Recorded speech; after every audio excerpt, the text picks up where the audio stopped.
et sur le plan personnel et scolaire, disons qu'il y a une vie associative quand même assez relativement riche, sinon assez riche quand même à l'ENEAM, beaucoup plus pour les personnes qui sont inscrites en statistique et en planification.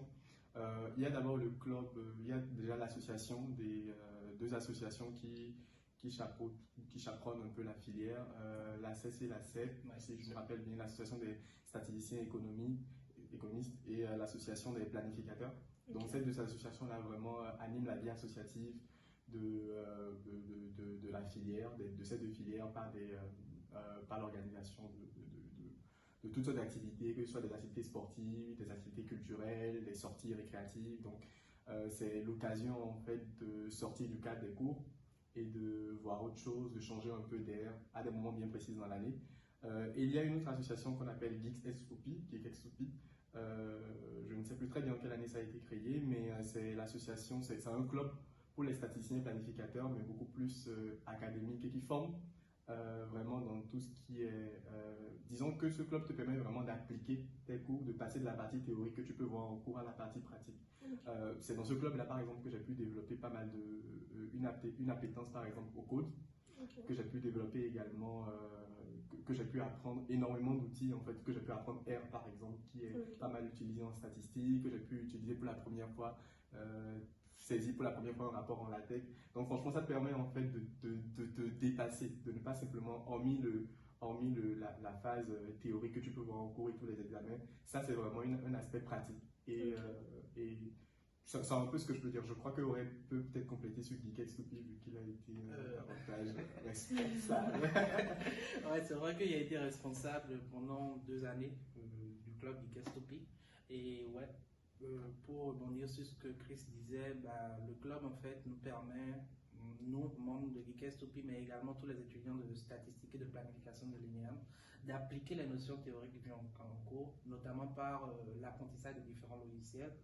Donc, moi, je peux en citer pas mal. C'est grâce à Geek SOP, j'ai pu toucher du doigt CS Pro, tout ce qui est collecte de données, tout ça, R, LaTeX et plein d'autres logiciels. Et ça continue de se développer. On essaie en fait à chaque année de s'adapter en fait à l'évolution du monde professionnel, que ce soit au Bénin ou dans le reste du monde. À part ça, le club Geek SOP permet aussi à travers ce qu'on appelle Challenge Pro Geek de mettre les étudiants dans je dirais, dans un environnement un peu réaliste. C'est-à-dire, ces étudiants leur donnent des thèmes, ils iront faire une enquête, faire des analyses et venir présenter devant des professeurs éminents de l'ENEAM et tout. Donc tout ça, je pense que Challenge Pro Geek, c'est l'activité phare de Geek SOP et c'est surtout ça qui intéresse beaucoup les étudiants de l'ENEAM, statisticiens et planificateurs. Et moi, je pense que c'est quand même un très bon club et à recommander quoi. À recommander. Est-ce que c'est un peu comme une junior entreprise de l'école? Je peux dire que c'est un peu comme une junior entreprise. On a réfléchi à vraiment officialiser ça en junior entreprise, mais jusque-là, c'est pas encore fait.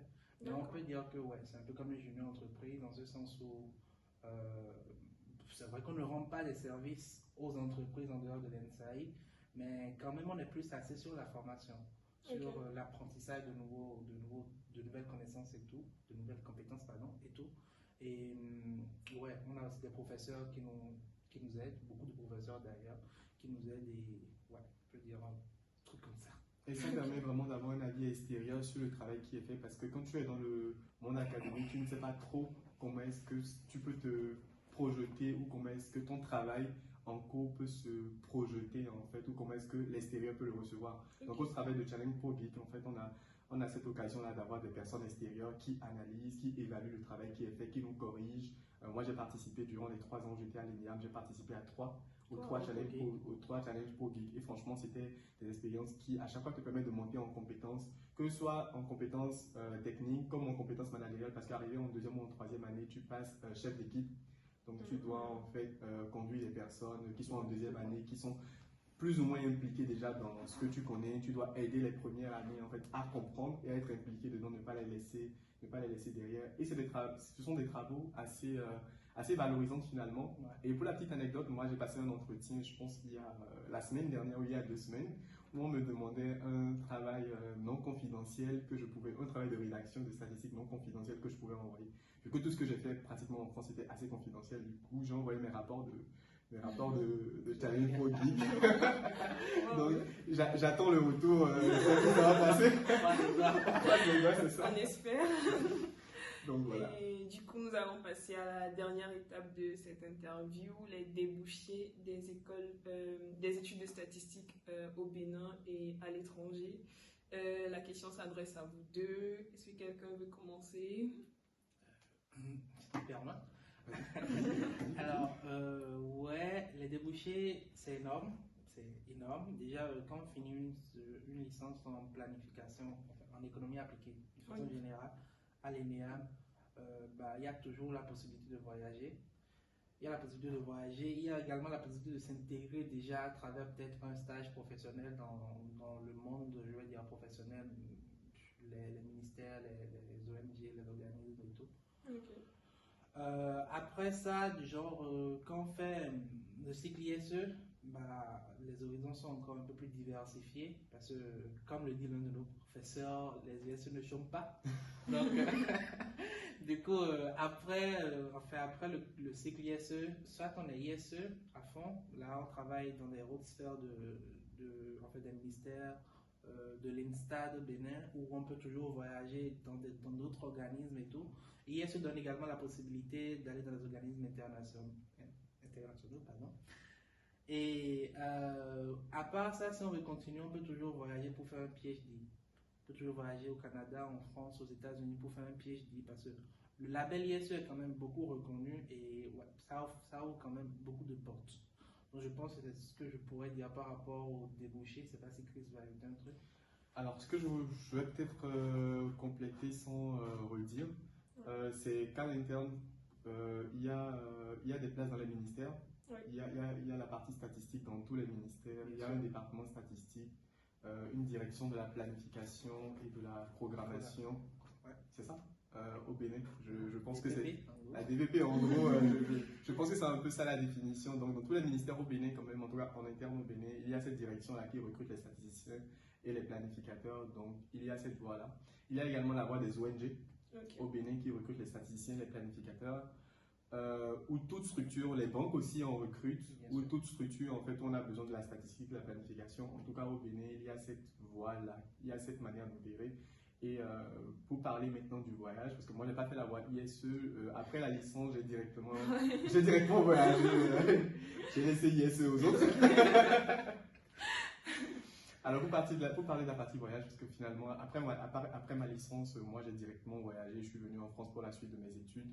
Donc, il y a également ce panel-là qui s'ouvre à toutes les personnes qui veulent continuer, soit en statistique, soit en économie, que ce soit pour travailler après le master ou que ce soit pour continuer une thèse. Du coup, il y a cette partie voyage, que ce soit en Europe, en France ou dans les autres pays de l'Europe, aux États-Unis, au Canada. Il y a énormément d'universités en France, parce que je parlerai de la France parce que c'est ce que je connais. Il y a pas mal d'écoles, d'écoles et de facultés qui forment. Il y a l'ENSAI, l'ENSAE. Alors moi j'ai fait l'université Paris 1 Panthéon-Sorbonne qui forme en économie, des économistes mais également des data scientists. Il y a également la MSE, c'est-à-dire Aix-Marseille, c'est ça, Aix-Marseille School of Economics. Il y a également TSE, Toulouse School of Economics. Il y a le master ESA, économétrie statistique appliquée. Voilà, le master d'Orléans du coup. Il y a une flopée de possibilités, en tout cas en France. C'est ce que je connais. Je pense que s'il y en a en France, il y a ça également dans les autres pays. Je sais qu'au Canada également, c'est assez ouvert, assez diversifié. Aux États-Unis, c'est tout à fait normal.